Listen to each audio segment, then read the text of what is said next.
Tijuana, a place with too many social problems that affect its entire population.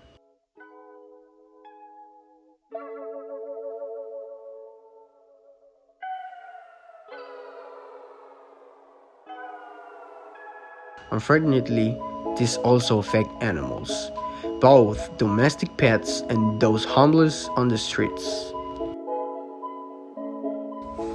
There are many factors to compare, contrast, and connect while examining the distinctions between home, domestic, and street dogs. Defining home as a safe and secure environment in which an individual or animal can thrive. The management of these dogs, as well as their socialization and availability to proper food, might vary greatly. Furthermore, both domestic and street dogs suffer the issue of animals abuse, which manifests differently depending on where they live.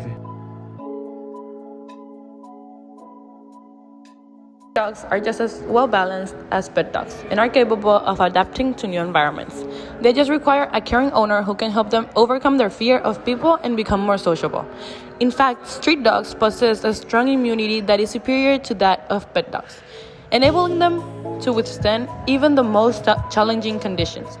Typically, the primary distinction observed between pet dogs and street dogs is their vaccination status. Pet dogs are commonly properly vaccinated while street dogs are not. However, this inequality can be resolved by ensuring that street dogs receive appropriate vaccinations and they are provided with an acceptable environment to develop in. To conclude, with the right care and attention, street dogs can just be as happy as pet dogs. The interactions between humans and street or domestic dogs depend on their instinct, experiences, dedication, and personality. Street dogs can be aggressive or not approach people because of their instinct and experiences. In 2018, Tijuana had 1,006 registered attacks from street dogs. In 2019, the city had around 25 daily denunciations of aggressive dogs and dogs in bad conditions. Similarly, domestic dogs can also be aggressive, although there are less cases of them. On the other hand, humans tend to treat better domestic dogs than street dogs. The profile of someone who mistreats animals is usually a person with an absence of education that wants to feel powerful by causing domination and damage to others. Normally, street dogs are victims of this type of people because of their vulnerability. Additionally, 70% of domestic dogs in Mexico are mistreated, especially the ones that live with a conflictive family. The way that humans and dogs relate depends on their instinct and personality. So there are differences and similarities in the way street dogs and domestic dogs interact with humans. Socialization is an important stage for dogs. When we talk about the ways dogs socialize with other dogs, it depends on their personality and also the environment where they live. For example, domestic dogs are not very friendly with other dogs. They tend to react violently. This happens because most families adopt dogs when they are puppies, so they don't have time to interact with their families and start to grow alone. As humans, dogs need to grow with social relationships, at least for the first 6 to 8 weeks of birth. If they don't, the puppy is going to grow into a dominant dog. On the contrary, street dogs are used to interacting more with different types of dogs because of the daily experience from the streets. They are very exposed to other animals. That's why street dogs are more open when they meet new dogs. However, not all street dogs react like this. There's also cases when they tend to fight, but that's more frequently in home dogs. To prevent a dog from reacting aggressively, it is important to practice socialization. Every dog can be a victim of animal abuse, no matter if they have a home or if they live in the streets. Tijuana holds the second place of animal abuse cases in the state. The abuse implies causing the dog any kind of suffering or even their death. When we think about domestic dogs, we think of dogs in good conditions. However, this is not always true. Dogs can live in dangerous environments. For example, the most common reports are food and water deprivation, leaving them outside with bad weather or on the roofs, lack of hygiene, physical and sexual abuse, reproducing them to sell them, and the most common of all is abandonment. In the same way, street dogs can be very vulnerable to this kind of situation because they don't have somewhere to be protected.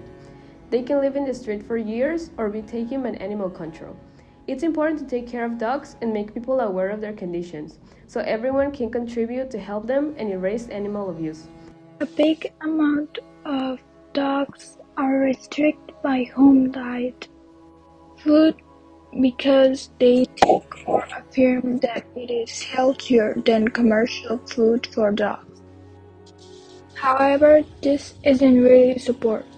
Many dogs have gone to the veterinary with an inadequate amount of nutrients in their systems, while stray dogs are always hungry. This increases the possibility of eating inadequate food or food with poor hygiene. They could also be fed by people that pass between them, but most people don't know the type of food they could give them, and it could end in a bigger problem. Many of the stray dogs have developed health problems because they eat food that is not suitable for them. Some of the foods that people shouldn't give to home or stray dogs are dairy products, chocolates, and grapes. In Tijuana, there have been many cases of dog poisoning for a bad diet.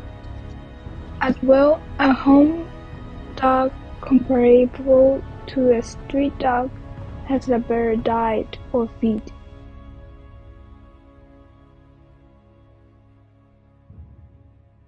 In conclusion, the distinctions between home, domestic, and street dogs are significant and deserve attention. While each type of dog has its own set of challenges, they all require proper care and attention to lead a happy and healthy life.